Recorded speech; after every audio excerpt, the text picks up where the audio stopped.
말씀은 누가복음 3장 15절부터 17절까지입니다. 제가 읽은 성경으로 92페이지에 있습니다. 누가복음 3장 15절부터 17절까지입니다. 우리 함께 봉독하겠습니다. 백성들이 바라고 기다림으로 모든 사람들이 요한을 혹 그리스도신가 심중에 생각하니 요한이 모든 사람에게 대답하여 이르되 나는 물로 너희에게 세례를 베풀거니와 나보다 능력이 많으신 이가 오시나니 나는 그의 신발끈을 풀기도 감당하지 못하겠노라. 그는 성령과 불로 너희에게 세례를 베푸실 것이요 손에 키를 들고 자기의 타작마당을 정하게 하사 알곡은 모아 곡관에 들이고 쭉정이는 꺼지지 않는 불에 태우시리라. 아멘. 세례 요한이 활동하던 당시에는 메시아 도료에 대한 기대치가 이제 상당히 높았습니다. 이렇게 된 이유 중에는 이스라엘 공동체가 로마의 지배 아래에 있다는 현실이 중요한 역할을 하기도 했습니다. 마찬가지로 이 로마의 지배 아래에 있으면서 이제 우리가 알고 있는 성경을 보면서 가장 이해하기 어렵다고 이야기하는 요한계시록이 기록되기도 했습니다.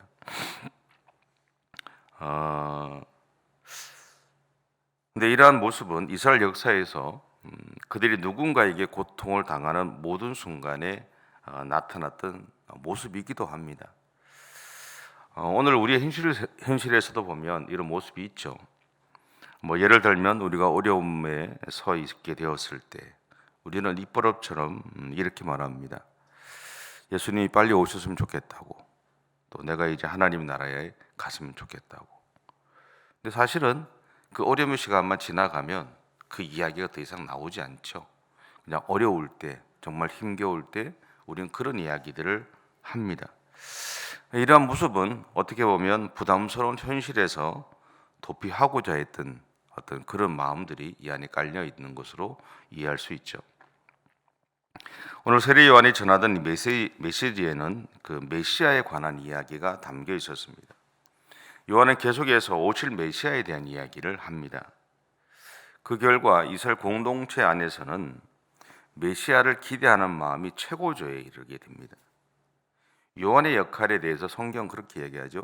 오실 자를 준비하는 사람, 오실 예수 그리스도를 준비하는 사람이 요한이었습니다.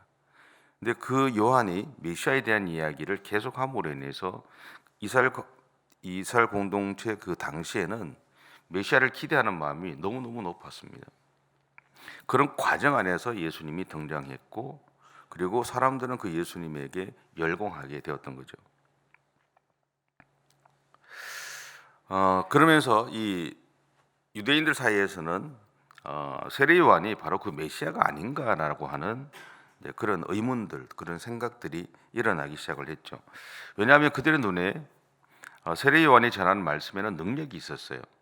그리고 확신이 있었습니다. 예를 들어 앞에서 서 있는 목사나 아니면 여러분이 누구를 만났을 때 이 사람하고 이야기를 할 때 말하는 것에 확신이 있으면 믿어지지 않으세요? 확신이 있다는 것은 그 사람이 전할 때 그 사람이 몸으로 보여주는 것, 눈으로 보여주는 것, 말로 뭔가 표현하는 모든 것에서 드러나죠. 확신이 같은 설교의 내용을 한 사람은 확신이 없는 사람이 그냥 이렇게 전하고, 확신이 없는 척하면 없는 것처럼 전하고, 어떤 사람은 확신이 있는 마음으로 전했을 때 듣는 우리가 느끼는 것은 완전히 달라집니다.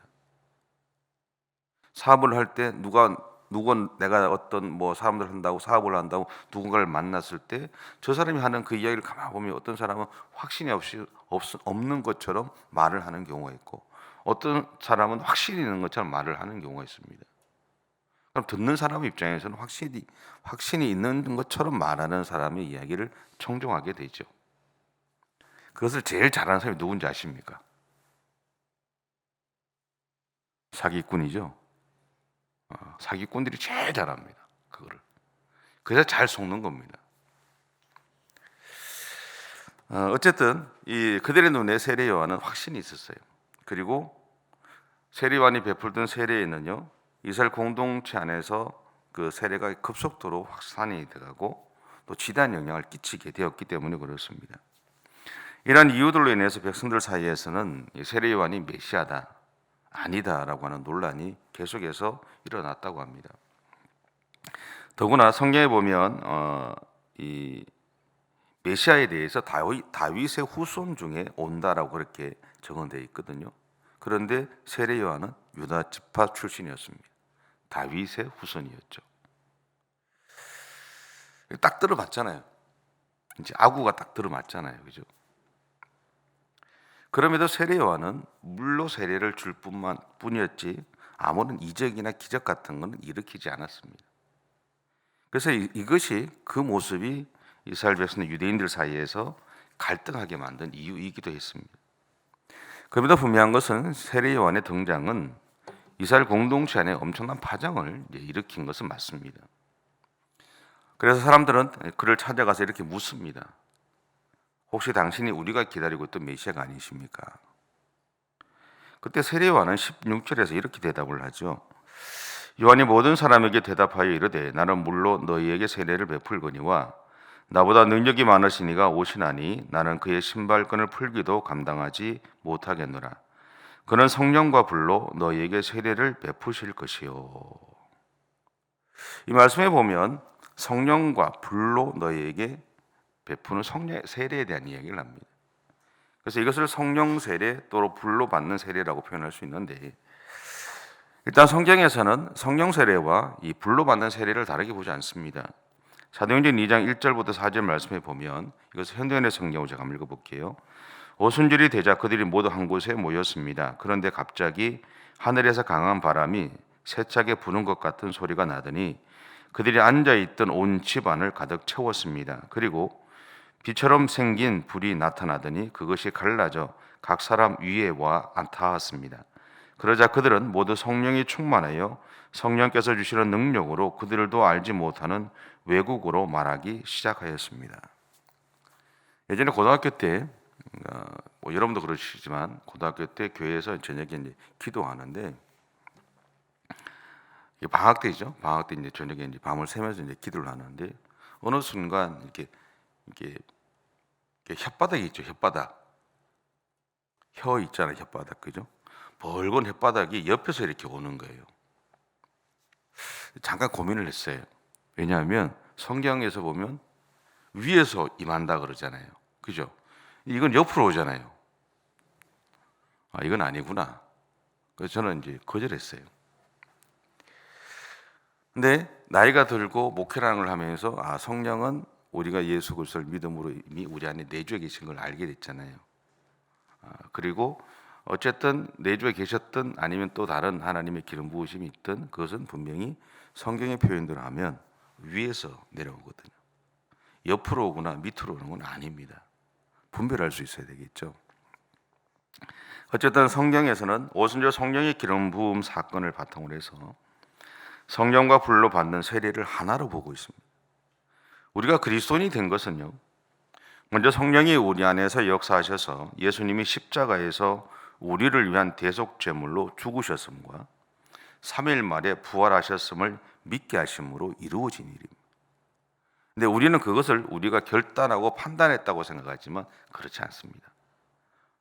여러분이 세상에 나가서 복음을 전하다 보면 예수님에 대한 이야기를 하고 부활하셨다고 이야기하고 우리를 위해 십자가에 죽으셨다고 이야기하면 믿나요? 안 믿어요. 혹시 여러분 중에 1세대가 계시면 처음 내가 예수 믿는 사람이 있다면 여러분 한번 어릴 때 생각해 보세요. 예수를 믿기 전에 믿어지던가요? 안 믿어집니다. 근데 어느 순간 믿어지죠. 어느 순간 받아들이게 됩니다. 근데 그것은 뭐냐면 여러분 안에 머물러 계시는 성령 하나님이 여러분의 마음들을 만지셨기 때문에 가능하더라. 그리고 1세대가 아니라도 2세대, 3세대도 마찬가지죠. 저같이 모태신앙이라고 얘기하잖아요. 그죠? 근데 모태신앙이 어디 있어요? 어릴 때부터, 뱃속에 있을 때부터 예수 믿는 엄마 또 부모님 안에서 자랐을 뿐이죠. 다르게 표현하면요, 모태신앙이라고 하는 사람들이 잘못하면 신앙이 없을 수도 있어요. 무슨 말이냐면 내가 인격적으로 하나님을 만나는 과정들이 없으면 믿어지지 않습니다. 우리가 그것을 기억해야 돼요. 우리는 우리 안에 내주에 계신 성령이 계심을 알아요. 그죠? 근데 그 성령이 우리 안에서 일을 하셔야 되는데, 내가 하나님과의 관계 속에서 그분을 인격적으로 만나는 과정들이 생기지 않으면 내 안에 계신 그 성령 하나님에게 내 삶을 드리지 않습니다. 내 삶을 드려졌을 때, 내 삶이 그분에게 드려졌을 때 그분이 내 삶에서 일하기 시작하세요. 그것을 우리는 충만함이라고 표현합니다. 그래서 우리가 성령의 충만함을 이야기할 때 바로 그런 것들이죠. 내가 의지적으로 충만해지는 게 아닙니다. 내가 열심히 기도하고 열심히 찬양하고 내가 열심히 봉사했더니 내 안에 하나님의 성령이 충만해졌다? 아니요, 그렇지 않습니다. 그런 과정을 통해서 내 안에 계신 성령 하나님에게 내 삶의 주도권을 드렸기 때문에, 그리고 그 범위가 점점 넓어졌기 때문에 내 안에 충만함으로 나타나는 것이고, 그것이 내 삶에서 드러나기 시작하는 것이고, 그것이 내 삶에서 능력으로 표현되기 시작한다라는 것. 과거에는 내가 예수를 믿지만 누구 하나를 만났을 때도 예수에 대한 이야기를 못하던 사람이 어느 순간 예수에 대한 이야기를 하게 되고, 어느 순간 그 사람을 통해서 예수 그리스도가 그들에게 전해지기 시작하고, 그 사람의 이야기를 듣고 사람들이 예수 그리스도를 믿기 시작하게 된다라는 것. 신앙의 연조도 중요하고 다 중요합니다. 근데 더 중요한 것은, 그래서 뭐가 중요하냐면 내가 오늘 하나님을 인격적으로 만나는 게 중요합니다. 그분 앞에, 그분 안에 내 삶을 온전히 드리고 그분이 내 삶의 인도자가 되시기를 내가 구체적으로 요청하는 것이 중요하다는 것. 그렇지 않으면요, 저 같은 목사도 마찬가지고 아마 여러분도 마찬가지일 겁니다. 내 마음대로 살아. 목사들께 하는, 신학교에서 하는 이야기가 뭐냐면 내가 복음이 있습니다. 내가 복음. 목회 현장에 나와서 사람들이 그런 얘기, 내가 복음이라고 그래요. 내가 복음이 뭐예요? 물어봤어요, 선배들한테. 자기가 만든 복음이래요. 이단은 거기서 나옵니다. 내가 복음에서. 여러분이 잘 알고 있는 전도관을 했던 박태선이라는 사람도 원래는 장로였잖아요. 하나님께서 그에게 주셨던 은혜를 가지고 놀라운 일들을 했죠. 근데 언젠가부터 내가 복음을 이야기하기 시작했어요. 그 자기가 예수다고, 자기가 포도나무라고 얘기하잖아요. 변질되는 거죠. 우리가 하나님 앞에서 은혜를 받고 하나님의 사람으로 살아가는 것도 중요한데, 더 중요한 것은 뭐냐면 내가 하나님 앞에서 믿음의 삶을 살아갈 때 내 삶의, 내 그 믿음의 근본이 어디에 있느냐, 본질이 무엇인가를 놓치지 않는 것이 중요하다는 거예요.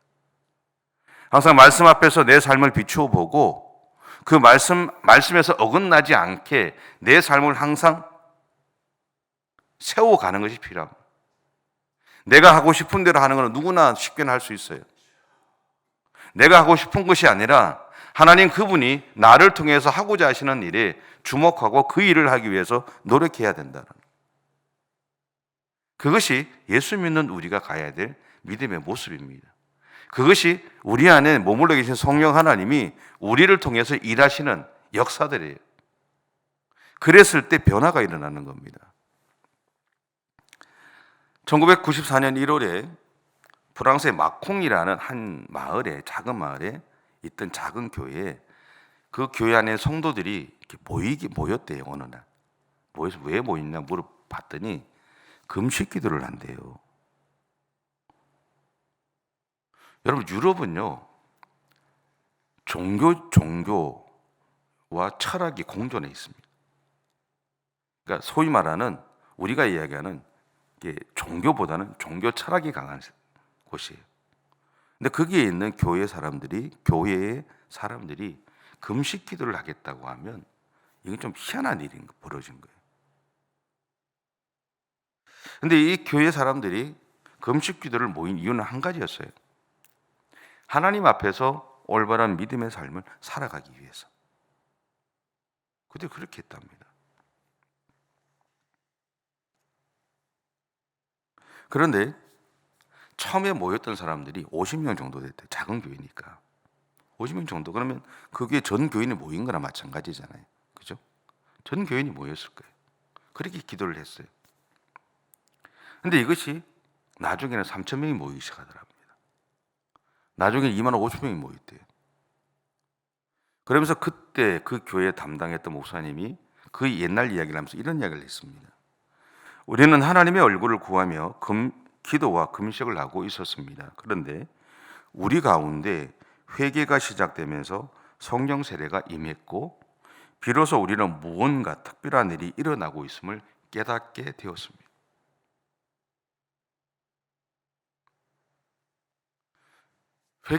여기서 이야기하는 회개가 일어났다는 이야기는 뭐냐면, 다르게 표현하면요, 우리의 잘못을 고백했다는 이야기도 되지만 우리를 회복시키는 하나님의 일하심이 일어났다는 것도 됩니다. 전에도 한번 말씀드렸던 것 같은데, 예전에 대구에 있을 때 좀 큰 교회에 청년들하고 같이 정기부 수련을 갔어요. 갔는데 이제 기도를 옛날에 요즘 기도회 하는 거는 솔직히 우습죠. 옛날에 우리 기도할 때 이거 웃는 거잖아요. 요즘 기도하는 거. 기도하는 것도 아니잖아요. 솔직히 말해서 금요 기도할 때 기도하는 게 하는 겁니까? 기도하는 거 아니죠. 한번 생각해 보세요. 그렇잖아요. 금요 기도에 찬양하고 기도하는 그게 요즘 우리 옛날 생각하면 기도하는 것도 찬양하는 것도 아니에요. 할라 그러다가 마치는 거죠. 그렇잖아요. 그때를 생각해 보세요. 그때 갑자기 어떤 여자애 하나가 막 떼굴떼굴 구르면서 깔깔깔깔 웃어요. 나머지 애들은 떼굴떼굴 구르면서 울고 있는데 얘는 깔깔깔깔 웃어요. 그 애들이 긴장할 거 아니에요. 다른 모습이니까. 그래서 이렇게 봤어요. 보니까 깔깔깔깔 웃는데 눈에서 눈물이 막 흐르고 있어요. 몸부림치는 거예요. 그래서 제가 애들한테 그런 얘기 했어요. 놔두라고. 하나님이 저 아이는 웃어야 되는 모양이다. 나중에 알게 됐어요. 그 아이가 7살 때 입양이 되고 자기 부모에게 누가 되지 않기 위해서, 잘 보이기 위해서 평생을 웃는 낯으로 살았던 아이. 자기 부모에게 누가 되지 않기 위해서 다른 사람들에게 늘 착한 아이, 좋은 아이, 그렇게 인정받고 살아가려고 했었던 아이였던 거예요. 자기 진심으로 한 번도 웃어본 적은 없는 아이. 그래서 하나님이 웃게 하신 거예요. 회개가 그런 겁니다. 단순하게 내 잘못을 하나님이 구하는 것이 아니라 거기서 시작되어져서 하나님이 그 마음을 회복시키시는 거예요. 여기서 이야기하는 회개는 그런 겁니다. 여러분, 우리 안에 그러한 회개와 성령의 기름 부으심이 있으시기를 축복합니다. 과거에 우리가 어땠다? 과거에 우리 꿈 같은 일들 다 잊어버리고 오늘 이 시간 하나님이 나에게 원하시는 것, 오늘 이 시간 우리 교회에 원하시는 것, 오늘 이 시간 하나님이 나를 회복시키기를 원하시는 그 하나님의 역사가 오늘 우리 교회 가운데 가득했으면 좋겠습니다. 그래서 프랑스의 한 작은 교회에서 시작되어졌던 성령의 역사가 프랑스 전역에 성령의 기름 부으심이 일어나는 출발점이 되었던 것처럼 오늘 우리 예원 참된 교회가 이 나라를 향한 하나님의 성령의 기름 부으심의 출발점이 되시기를 소망합니다. 기도하겠습니다. 사랑의 주님, 감사합니다. 연약한 우리들을 사랑하셔서 오늘도 하나님의 사람으로, 하나님의 백성으로 불러주시고 세워주셔서 감사합니다. 주님, 부르신 하나님의 뜻에 합당하게 믿음의 길을 달려가는 우리 모두가 되어줄 수 있도록 하나님 은혜를 허락해 주옵소서. 우리의 작은 몸부림들이, 우리 하나님 작은 애씀들이, 수고들이 하나님의 일을 이루는 일이 되게 하시고 하나님의 역사를 성취해가는 출발점이 될 수 있기를 원합니다. 주님, 우리를 사용해 주옵소서. 주님, 우리 예원 참된 교회를 사용해 주시옵소서. 하나님의 손에, 하나님의 역사에 귀하게 쓰임받는 우리 모두가 되어줄 수 있기를 원합니다. 오늘의 모든 삶 가운데도 역사해 주시옵소서. 감사드리며 예수님의 이름으로 기도드립니다. 아멘. 하늘에 계신 우리 아버지, 아버지의 이름을 거룩하게 하시며 아버지의 나라가 오게 하시며 아버지의 뜻이 하늘에서와 같이 땅에서도 이루어지게 하소서. 오늘 우리에게 일용할 양식을 주시고 우리가 우리에게 잘못한 사람을 용서하여 준 것 같이 우리 죄를 용서하여 주시고 우리를 시험에 빠지지 않게 하시고 악에서 구하소서. 나라와 권능과 영광이 영원히 아버지의 것입니다. 아멘.